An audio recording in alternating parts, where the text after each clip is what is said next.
Hi, welcome back. We continue discussion. In the last class, we had determined many things. The average number of particles in the system. It is obtained sigma epsilon 1 over z inverse e to the power beta epsilon plus a. Average energy, sum over the different single particle states of epsilon over z inverse e to the power beta epsilon plus a, and the mean occupation number we obtained it as 1 upon z inverse e to the power beta epsilon plus a.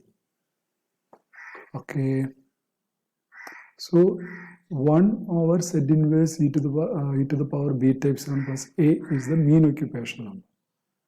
So when we look at this average number of particles in the system, average number of total number of particles in the system, it is this quantity is our n epsilon, mean value of the occupation number. So one can write this as sigma epsilon, mean value of the occupation number. This expression is quite an expected one, because here you are taking the total number of average number of total number of particles in the system, and that is equal to the sum over the different states, single particle states of the mean occupation number. That is quite obvious. Then the average energy of the system. In the expression, again we have this 1 by z inverse e to the power beta epsilon plus a. That is our mean occupation number n epsilon, mean value of n epsilon. So that is sum over the different single particle states of the mean occupation number n epsilon into epsilon. So this is also a quite expected one. The mean value of the energy of the system is sum over the different single particle states of the product of the mean occupation number and the corresponding energy. So this is our mean occupation number, and as I said earlier, in the microcanonical ensemble, there we had determined the most probable number of particles in a cell, most probable number of particles in a cell, ith cell, that is given by Gi by e to the power alpha plus beta epsilon I plus a. And when you take this Gi to this side, left hand side, you get the most probable number of particles per energy level. Remember that ith cell has Gi energy levels. So when you take Ni asterisk over Gi, you will get the most probable number of particles per energy level in the ith cell. So that is equal to 1 by e to the power alpha plus beta epsilon I plus a. Okay. So what we observe is we are getting the same result. The mean occupation number and the most probable value are identical. Remember that e to the power alpha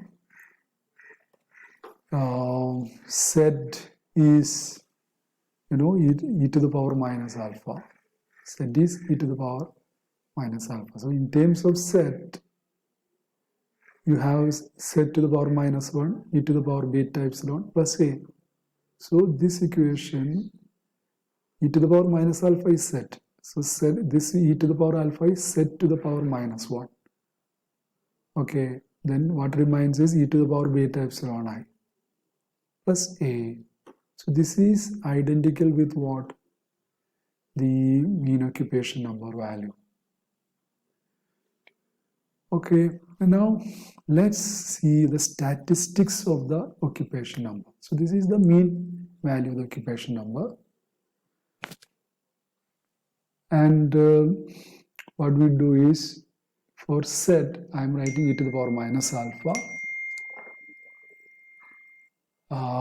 where alpha is minus mu by kt, alpha is minus mu by kt, so you have z equal to mu by e to the power mu by kt, so that we substitute here.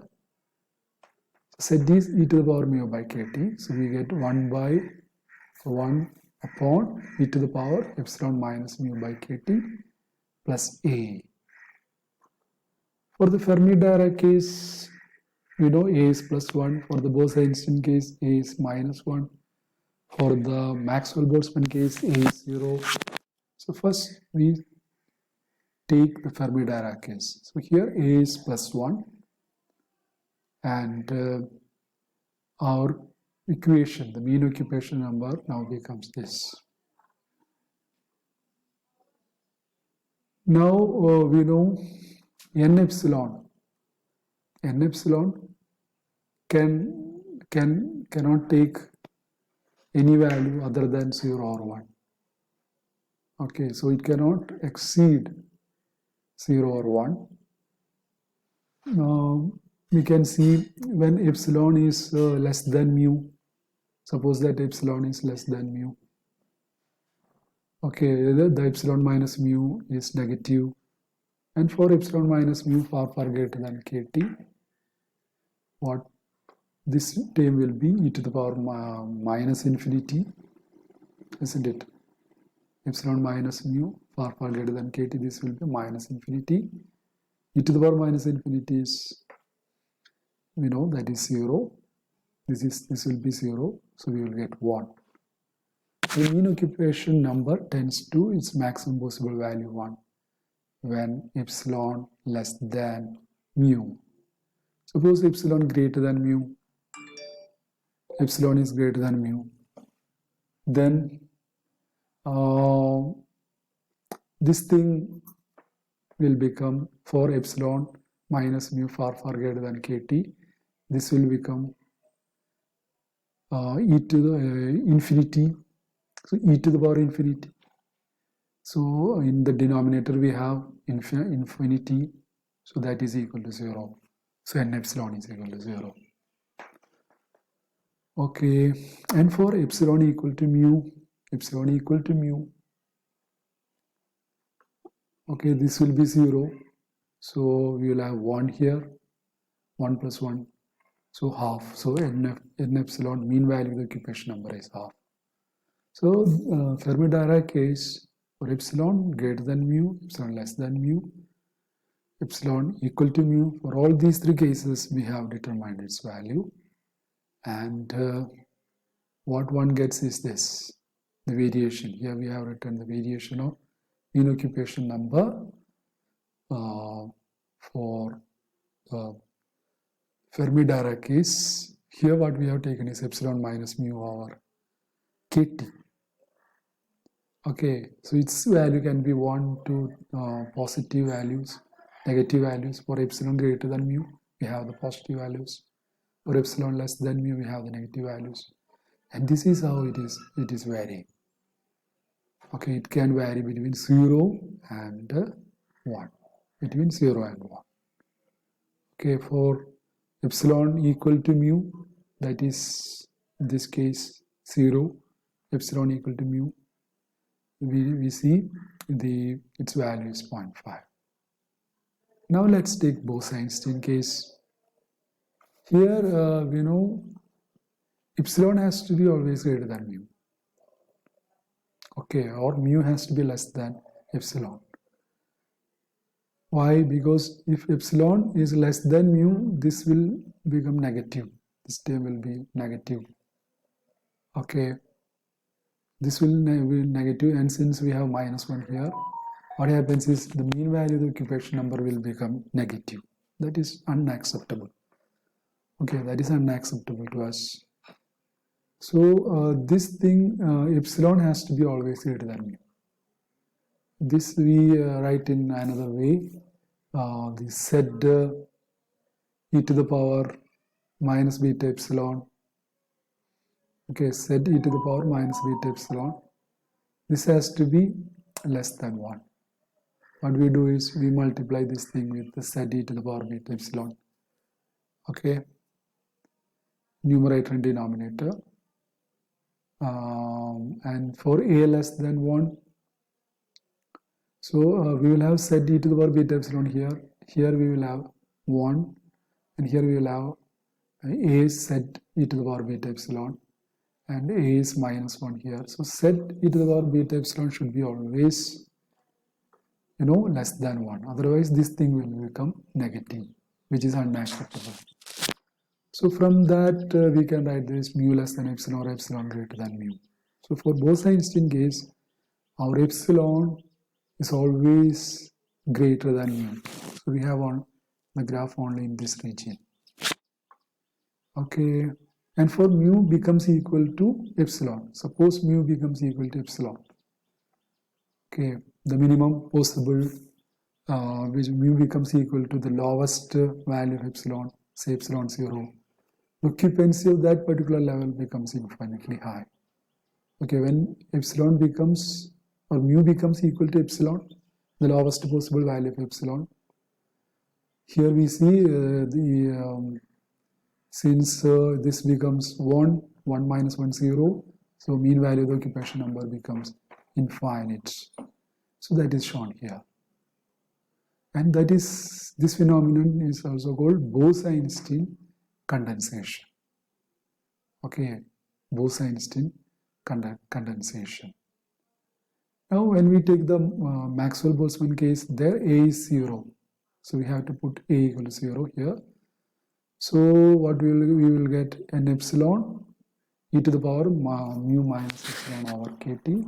That means it is proportional to minus epsilon e to the power minus epsilon by kt. Okay. So when this is the Maxwell-Boltzmann case, when mu equal to epsilon here, when mu equal to epsilon, this will become 1. Mean value of the occupation number will become equal to 1. So this is how it varies. For the Maxwell-Boltzmann case, the mean occupation number varies like this, when epsilon equal to mu. Okay, this term mu and epsilon equal to are equal, then this will become 1. So that is shown here. Okay, so this is how and what we see is for all the 3 statistics, whether A is plus or minus 1 for the Bose-Einstein, Fermi-Dirac, and A equal to 0 for the Maxwell-Boltzmann.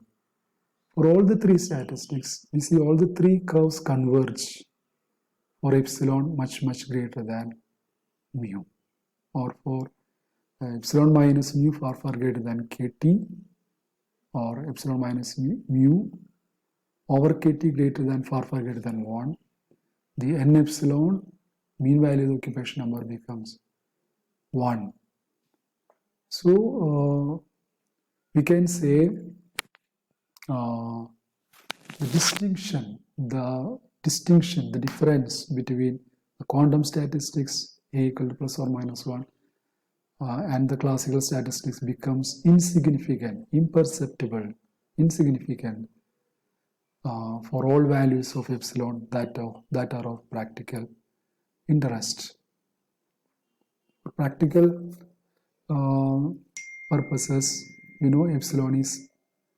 epsilon minus mu is far greater than kt. So the quantum statistics and the Maxwell-Boltzmann statistics, the classical statistics, converge for that case.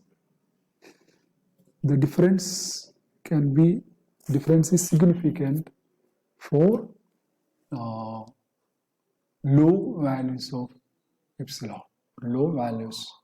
epsilon, epsilon less than mu.